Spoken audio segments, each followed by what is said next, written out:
합격의 그날까지 강규빈입니다. 이렇게 저와 제3보험 이론 및 실무 공부하게 된 여러분 환영하고 이제 축하드립니다. 1차를 아마 패스하고 오셨을 거고, 만약에 1차를 아직 준비 중이라고 하시면은 열심히 하셔가지고 2차까지 이렇게 딱 패스하실 수 있도록 제가 꼭 뒤에서 응원하도록 하겠습니다. 이번 시간에는 제3보험 이론 및 실무 학습을 들어가기 앞서가지고 오리엔테이션을 먼저 진행하도록 하겠습니다. 제가 오리엔테이션을 이제 진행을 하는데, 그 이유가 저랑 이렇게 이제 3보험 이론 및 실무를 기본 이제 이론부터 시작해서 핵심 요약 그리고 문제풀이까지 대장정의 길을 걸을 건데, 어떤 식으로 저는 어떤 사람이고 어떻게 공부를 가르쳐 드리고, 우리 이제 수험생 여러분들은 어떻게 저랑 이제 따라오시면은 어떤 방식으로 공부를 하셔야 되고, 그렇게 되면 최단기 합격을 위하시는 거잖아요. 그러기 위해서는 어떻게 또 공부를 하셔야 되는지, 이거를 제가 낱낱이 오늘 다 공개해 드리도록 하겠습니다. 먼저 제가 이렇게 쭉 판서에 작성을 해 두었는데, 우리 시험 과목이 제3보험의 이론 그리고 실무입니다. 이론은 아마 잘 아실 건데, 시험 출제 유형이 약술형으로 나옵니다. 그래서 예를 들어 가지고 계약 전 알림 의무에 대해서 논하시오, 이렇게 나오면은 우리가 계약 전 알림 의무가 뭔지, 약관 조항은 어떻게 되어 있는지, 요건은 어떤 건지, 그에 따른 효과는 어떤지, 그 다음에 효과가 해지라고 하면 해지권 제한 사유는 어떻게 되는지, 이런 부분에 대해서 목차를 잡고 작성을 하게 되어 있거든요. 그래서 이렇게 약술 문제가 나오고, 두 번째 실무 같은 경우는 이 이론을 응용을 하는 거죠. 그래서 사례형 문제가 나옵니다. 예를 들어 가지고 A라는 친구가 쭉 길을 가다가 넘어져 가지고 다리가 골절이 됐네요. 그래서 쭉 치료를 받았는데 다리가 골절 입은 것 때문에 후유증이 남아서 2분의 1만큼 강직장애가 발생했다 라고 했을 때 나올 수 있는 보험금은 어떤 것이 있을까요? 라고 해서 문제가 나오는 거죠. 대표적으로 뭐 골절 진단비 이런 게 나올 수도 있고, 그 다음에 나중에 배우겠지만 후유장애 보험금도 지급이 될 수 있겠죠. 이런 내용을 쭉 산정하는 이제 테스트가 실무 파트입니다. 그래서 실제로 제3보험의 이론 및 실무에서 문제 유형은 약술 형태와 그 다음에 사례형 문제가 출제가 된다, 이렇게 보시면 되겠습니다. 자, 그러면은 제가 이렇게 이제 쭉 설명을 드릴 건데, 이 제3보험의 이론 및 실무의 과목의 특성, 그래요. 제가 무슨 말씀인지 알겠어요? 이론은 약술을 준비하고 실무는 계산 문제를 준비한다 라는 부분인데, 다른 과목에 비해서 제3보험의 이론 및 실무가 가지고 있는 특성이 어떻게 될까요? 라고 하면 궁금하실 건데, 저는 한마디로 정리해 드릴 수 있어요. 자동차 보험이나 책임근제 보험에 비해서 상대적으로 비교적 단순한 논리를 가지고 있습니다. 자, 우리 자동차 보험이랑 3보험 공부하셨던 분 계시면은 기억을 살짝 떠올려 볼게요. 자동차 보험이나 자동차 보험이나 책임근제 보험에 있어가지고 첫 번째 등장하는 사람이 피보험자가 등장을 합니다. 그리고 이 피보험자가 누구? 제3자한테, 이거 우리는 피해자라고 할게요. 피해자에게 법률상 배상 책임을 짐으로써 입은 손해를 누구한테? 보험회사한테 청구하는 보험이에요. 예를 들어 가지고 이제 피보험자가 쭉 가다가 친구랑 놀다가 툭 쳐가지고 친구가 팔이 부러졌다고 할게요. 그럼 친구가 치료비도 발생할 거고, 치료받는 동안에 일을 못해서 휴업손해가 발생할 거고, 또 이제 요게 잘못 치료가 돼가지고 후유증이 남았다. 그만큼 노동 능력이 상실됨에 따라서 발생할 수 있는 일실 수익 혹은 상실 수익도 발생을 하겠죠. 그리고 위자료도 발생할 수 있고요. 이런 모든 거를 다 통틀어 가지고 일정 부분의 손해배상금을 물어줬다고 할게요. 그래서 1,000만 원을 물어줬을 때 이 피보험자는 얼마큼? 1,000만 원만큼의 손실이 발생을 하겠죠. 이거를 누구한테? 보험회사한테 청구를 하는 거예요. 요게 책임보험이랑 자동차 보험의 가장 기본이 되는 구조거든요. 근데 우리 제3보험의 이론 및 실무는 피해자가 등장하지 않아요. 딱 요렇게만 등장합니다. 보험회사와 계약자, 피보험자, 수익자가 딱 등장을 해요. 그렇게만 등장하고 이들 사이에 있는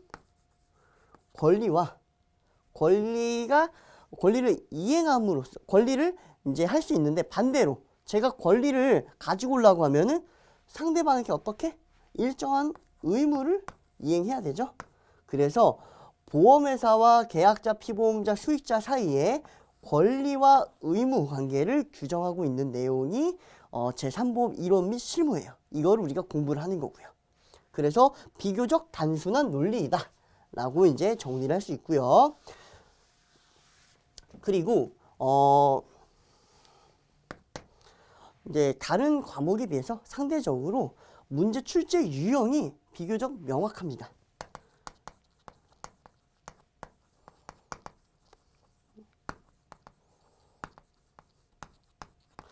출제 유형이 명확한데 크게 약술형이 나오고요. 그 다음에 계산형이 나오는데, 약술에서 나올 수 있는 내용은 표준약관, 그리고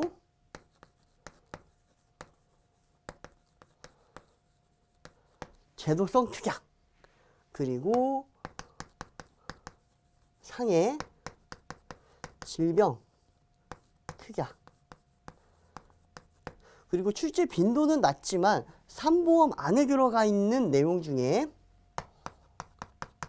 간병보험이라고 하는 애들이 있어요. 요 내용까지 약술이 나올 수 있고요. 자, 계산 같은 경우는 제가 암만 생각을 해도 이 6가지 안에서만 나오더라고요. 첫 번째, 사망. 두 번째, 후유장애. 세 번째, 실손. 그리고 네 번째, 암보험. 그리고 2번 일당 혹은 수술비. 그리고 뭐 각종 진단비 뭐 이런 거죠. 그리고 마지막으로 날짜 계산. 요 안에서 문제가 다 나옵니다. 6가지. 그러면은 다른 유형은 어떻게 나올 거예요? 얘와 얘를 융합하든지 얘와 얘를 믹스하든지 서로 이렇게 믹스해가지고 문제가 이제 변형돼서 출제될 수 있지만 요 유형 안에서 다 나온다고 보시면 됩니다. 이해가셨죠? 그러면 우리 수험생 여러분들 입장에서는 이렇게 정리가 됐으니까 어떻게 공부를 해야 되고 어느 부분 조금 더 중요하겠구나 라는 부분이 딱 가닥이 설 거예요. 그래서 이렇게 포인트를 잡아서 공부를 하시면 되고요. 자, 그 다음에 제3보험은 어려운 과목일까요? 우리 수험생 여러분들 특히 재수 다시 한 번 더 준비하시는 분, 유예생이죠? 유예생 수험생분들이 계신다고 하면은 3보험에서 막히는 분들은 가장 큰 원인이 뭐냐면요, 시험 범위예요. 아마 뭐 제가 생각할 건데 거의 3보험 이론 및 실무가 아마 출제 범위가 제일 넓을 거예요. 그게 왜냐면 자동차 보험이나 아니면은 책임근제 보험 같은 경우는 비교적 비슷한 맥락들이 있어요. 근데 사망하면 돈 주는 거거든요. 여기에 따르는 각각의 특약이 별도로 있고요. 이걸 어디서? 상해, 질병, 간병 특약에서 다 규정을 하고 있고요. 또 후유장애도 상해 후유장애가 있고 질병 후유장애가 있고 각각 믹스됩니다.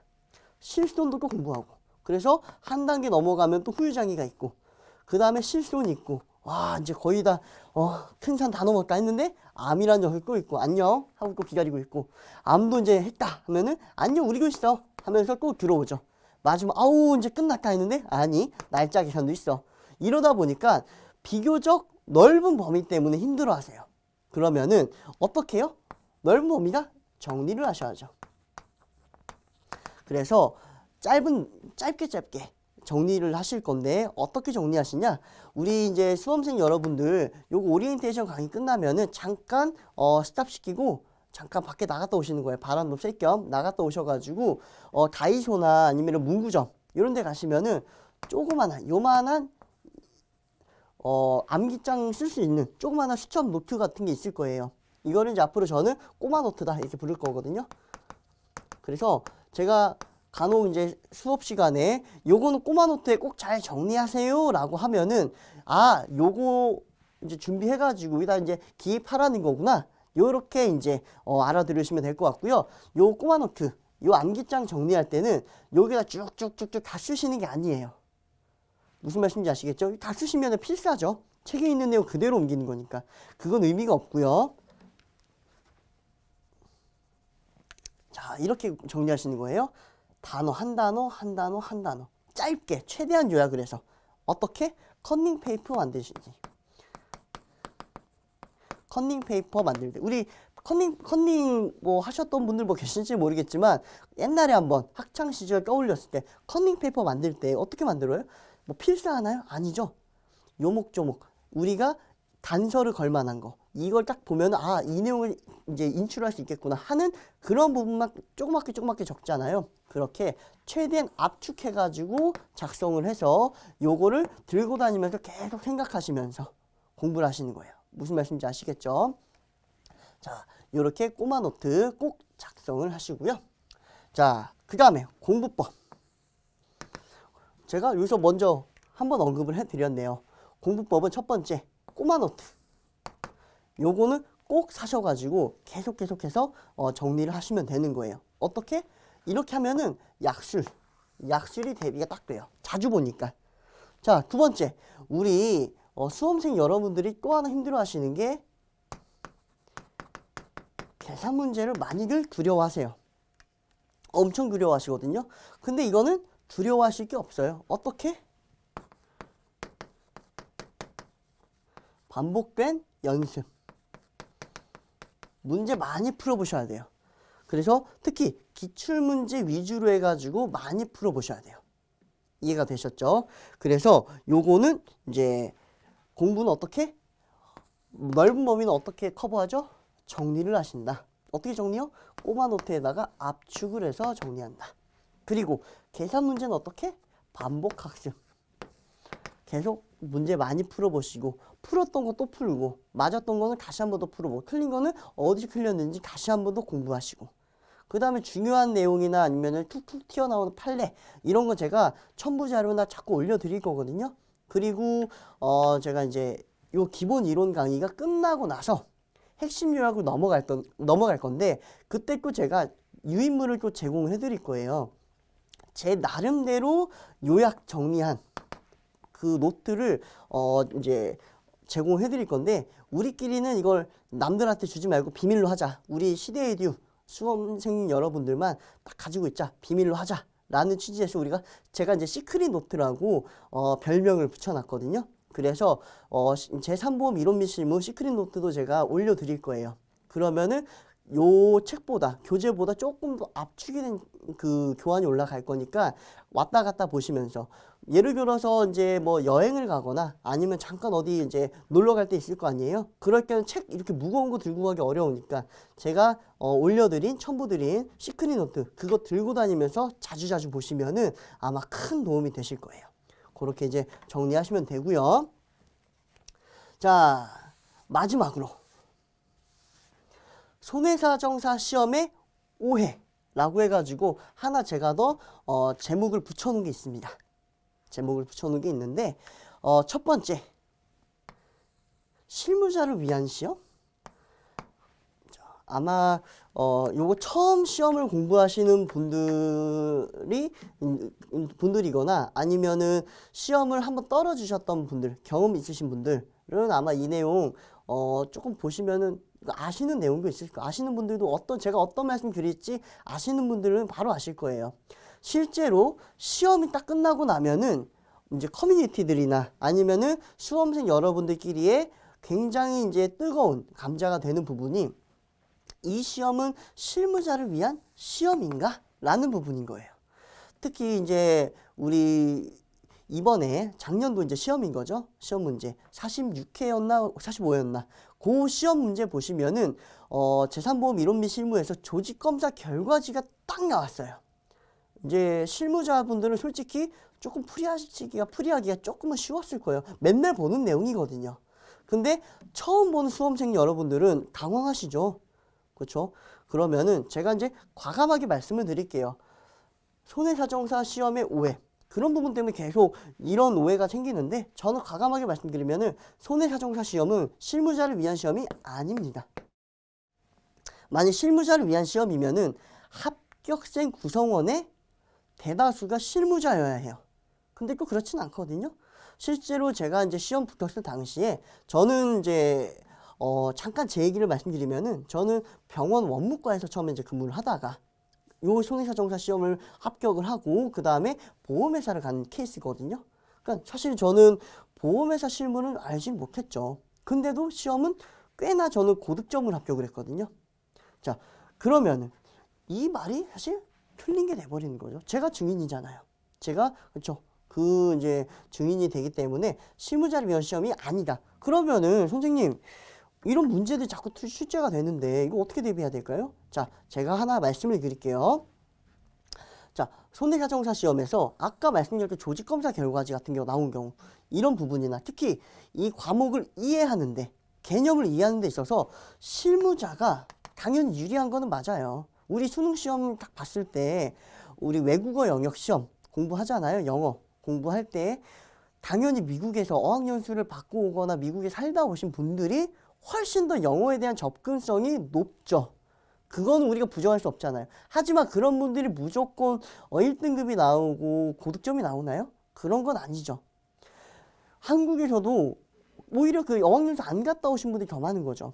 그쵸? 그래서 요것도 마찬가지로 실무자가 이해도가 좀 더 높을 수 있지만 이들도 공부를 해야 되는데 단지 이분은 핸디캡이 있죠. 어떻게? 일을 하고 계시니까 우리 이제 전업수험생 여러분들에 비해서는 공부 시간이 상대적으로 적습니다.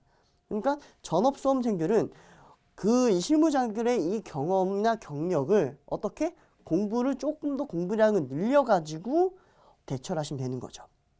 그리고 이제 최신 기출문제나 이걸 봤을 때 실무 문제가 조금 툭툭 튀어나온다. 그거에 대비해가지고 제가 이제 문제풀이 강의할 때 있어서 가끔 제가 그런 부분 조금 더 언급을 해드리고 조직검사 결과지라든지 아니면 특히 후유장애라고 하면은 후유장애 진단서는 어떤 식으로 발행이 된다라는 거를 제가 한 번씩 그렇게 유인물로 좀 올려드릴 거니까 그거를 참고 삼아서 한 번씩 보시고 예를 들고 보험증권도 마찬가지예요. 보험증권도 어떻게 생겼는지 실제로 우리가 실무 공부할 때 있어가지고 이 공부를 떠나가지고 합격을 하고 다들 실무로 뛰어드실 거 아니에요. 젊으신 분들은 보험회사로 취업을 하실 거고 연배가 좀 있으신 수험생 여러분들은 보험회사 혹은 이렇게 저처럼 프리랜서로 활동을 하실 수가 있는데 그럴 때 있어가지고 어차피 공부해야 되는 거고 아마 궁금들 하실 거예요. 그래서 다른 데 찾아보지 마시고 제가 드리는 그걸 유인물 선에서 공부하시는 걸로 하고요. 자, 반대로 우리 수험생 여러분들 중에서 이제 실무자가 아닌 수험생 여러분들은 겁먹을 필요가 전혀 없다. 그거 공부량을 늘려가지고 커버하면 된다 라고 말씀드렸잖아요. 반대로 실무자 위치에 계시는 수험생 여러분들한테 제가 좀 당부 한 가지만 좀 드릴게요. 자, 어떻게? 실무 지식 가급적 가져오지 마셨으면 좋겠어요. 왜냐면은 예를 들어 가지고 A라는 손해보험회사가 있고 B라는 손해보험회사가 있어요. 같은 쟁점을 놓고 A라는 손해보험회사는 지급을 할 수가 있는데 B라는 손해보험회사에서는 또 지급을 안 하는 경우가 생겨요. 그러니까 내가 해왔던 실무 관행이 꼭 정답은 아니라는 거죠. 실제로 시험 문제에서도 그거를 요구하지는 않아요. 왜냐면은 우리 시험 문제 출제위원들이 각 회사의 임원진들이 들어가서 출제를 해주시거든요. A 손해보험회사에서 들어가신 분은 당연히 지급하게끔 결론을 내겠지만 B 손해보험회사에서는 지급이 안 하게끔 결론을 내리겠죠. 형평성이 어긋나죠. 그래서 항상 문제 속에 단서가 있는 거예요. 실무 지식이 아니라 문제 속에서 다 단서를 찾아가면서 공부하시는 거예요. 그래서 요 이론 및 실무에 있어가지고 이 실무가 진짜 우리 실무 지식을 가져온다? 그거는 절대 아닙니다. 가져오셔가지고 낭패 보신 분들 상당히 많이 봤습니다. 그래서 실무 지식 이제 가져오지 마시고요. 그리고 이제 꼭 요거는 명심해 주시면 좋겠어요. 특히 제가 일례로 하나 말씀드리면은 제가 이제 회사를 다닐 때 그때 이제 19년도였었나? 요때 이제 시험을 준비하셨던 SIU 파트장님이 한 분 계셨어요. 그렇죠? 그분께서 저랑 이제 가끔 이제 커피를 한 잔 마시다가 저는 이제 합격을 하고 회사를 들어가니까 저한테 이제 여쭤보시는 거예요. 이제 이번 시험에서 뭐 손해사정사 이제 몇 회 시험에서 후유장애 본인은 몇 프로가 나왔냐. 그래서 제가 그때 아마 85%인가 이렇게 나왔다라고, 이게 정답이었던 걸로 기억을 하거든요. 나왔다고 하니까 본인은 이 얘기를 하시는 거예요. 자기는 33%가 나왔다. 그래서 왜 그렇게 나왔습니까? 그러니까 본인 기준에서는 줄 수가 없다는 거예요. 다 삭감, 이건 인정 못한다. 본인 실무 기준에서는 인정 못한다. 그렇게 33%가 나왔다는 거예요. 이렇게 푸시면 절대 안 된다라는 거죠. 무슨 말씀인지 아시겠죠? 그래서 실무하시는 분들은 꼭 실무 지식은 가져오지 마시고, 실무자가 아닌 수험생 여러분들은 충분히 공부량으로 커버가 가능하니까 이 부분에 대해서 너무 걱정하지 않으셔도 돼요. 그렇게 이제 좀 당부 좀 말씀드리고, 자, 마지막 약술 문제와 사례 문제는 따로 공부를 해야 되냐? 이 부분도 많이들 이제 여쭤보시는데, 자, 아닙니다. 같이 공부하는 겁니다. 이거 이렇게 돼 있잖아요. 물론 이런 부분에 있어서 제가 약술 문제에 관련해 가지고 제가 이렇게 정리하라는 게 아니라 전 부분을 다 정리하는 거예요. 꼬마 노트는. 이해 가셨죠? 요 사망, 후유장애 이런 부분도 다 꼬마 노트에 정리해야 되셔야 되는 거예요. 이해 가셨죠? 자, 그러면은 약술과 사례를 뭐 따로 공부하는 게 아니라 보통 옛날에 이제 가르쳤던 우리 교수님들 같은 경우는 약술은 뭐 서브노트라고 해가지고 요렇게 해서 목차 잡아서 서브노트 하나 만들어라. 그리고 계산은 계산대로 따로 공부를 해라 라고 하셨는데, 지금은 시험 트렌드가 많이 바뀌고 있어요. 그래서 서로 융합하는, 여기서 약술을 해야지 사례까지 접목이 되고, 사례를 하려고 하면은 약술을 알아야 되는 거고, 또 사례형 문제를 공부하는 요 부분에 있어서 약술로 문제가 나올 수 있는 거고, 그래서 서로 이제 왔다 갔다 할 수 있는 이제 융통성 있는 말랑말랑한 유기적인 공부를 하셔야 돼요. 예를 한번 들어볼게요. 자, 예를 들어서 사망이라고 가정을 할게요. 사망보험금 산정하려고 하면은 얘가 예를 들어서 길을 가다가 상해사고가 발생을 해서 사망을 했어요. 근데 이 특약이 어떻게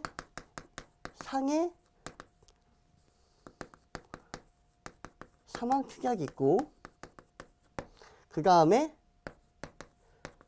교통상해 사망 특약이 있다고 가정을 할게요. 이럴 때 있어가지고 길 가다가 넘어졌을 때 얘는 될까요 안 될까요? 이런 부분을 다 가려내야 돼요. 이해 가셨죠? 어차피 이 내용을 알아야지만 문제를 풀 수가 있는 거고, 이 문제를 풀 수 있는 수준의 암기가 됐다라고 하면은 충분히 약술 문제도 커버가 되는 거죠. 또 하나 들어가 볼까요? 자, 암보험 문제라고 가정을 할게요. 제가 그래서 암 진단이 돼가지고 암보험금을 청구를 하는데, 자, 표준 약관 중에 나중에 배울 거예요.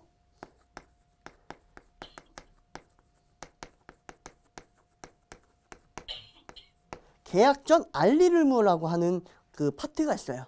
또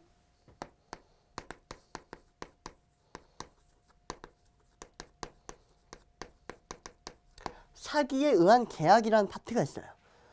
계약 전 알릴 의무는 가입하기 전에 병력사항에 대해서 고지를 해야 되는데, 이 병력사항 중에 10대 질환이 있어요. 10대 질환 안에 암이 들어가거든요. 기존에 암이 진단이 됐는지 안 됐는지. 그래서 만약에 얘가 진단이 됐었다, 과거에 암이 진단되고 숨기고 가입했다 라고 하면은 계약 전 알릴 의무 위반을 들어가지고 계약을 해지할 수 있고, 그 다음에 인과관계가 있다라고 하면 계약을 보험금 지급도 거절할 수 있다 라고 지금 이제 규정이 되어 있는데, 이 부분은 약술에서만 공부하는 게 아니라 여기에도 영향을 미친다라는 거죠. 또 사기에 의한 계약, 보험 가입 전에 암 진단 사실을 숨기고 가입을 한 경우에 있어서는 5년 이내에 계약을 취소할 수 있거든요. 이 부분도 약술로만 공부하는 게 아니라 이 내용을 전반적으로 알아야 얘 부분까지 접목이 되는 거죠. 이거를 모르고 나서 얘를 푼다? 말이 안 되는 거예요. 이해 가셨죠? 질병보험에 있어서 얘네 두 개는 꼭 딸려 다니는 거거든요. 사망보험이나 후유장애 담보 이런 부분에 있어가지고 얘가 상해 사망인 건지 교통상해 사망인 건지 이런 부분, 교통상해 사망이라고 하면 이 교통신경부는 어느 법인까지 있는지 우리 다 암기하거든요. 이걸 약술로만 정리하는 게 아니고 계산까지 접목이 된다라는 거죠. 무슨 말씀인지 이해가 되시죠? 그래서 약술은 약술대로, 계산은 계산대로 따로 공부하실 필요가 없고 다 같이 공부하는 거예요. 마지막 하나, 찝어서 공부하는 거. A급, B급, C급 나눠주시는 교수님들 왕왕 계시거든요. 근데 저는 중요하다라는 거는 말씀드리는데 사실 다 공부하셔야 되는 거예요. C급이라 공부 안 하시는 거 아니에요. C급인데 나오면 어떻게 하실 거예요? 틀릴 거예요? 맞추셔야죠. 왜냐면 이 시험이 0.1점, 0.5점 이렇게 0점 몇 점 소수점 단위에서 합격하고 불합격하고 이게 결정이 되거든요. 그렇기 때문에 이런 거 전반적으로 다 공부하시는 거예요. 찝어서 공부하시는 거 절대 안 됩니다. 자, 그렇게 이제 보시면 되고 그러면 선생님 이거 저 너무 복잡해요. 이거 어떻게 해야 될지 모르겠어요. 자, 저랑 같이 제3보험 이론 및 실무 시작하죠.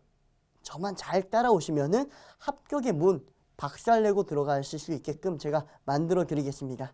아무쪼록 이렇게 오리엔테이션 가벼운 마음에 이제 들어주셔서 너무 감사하고요. 긴 시간 저랑 이제 수업 들어주셔가지고 너무 고생 많으셨습니다. 감사합니다.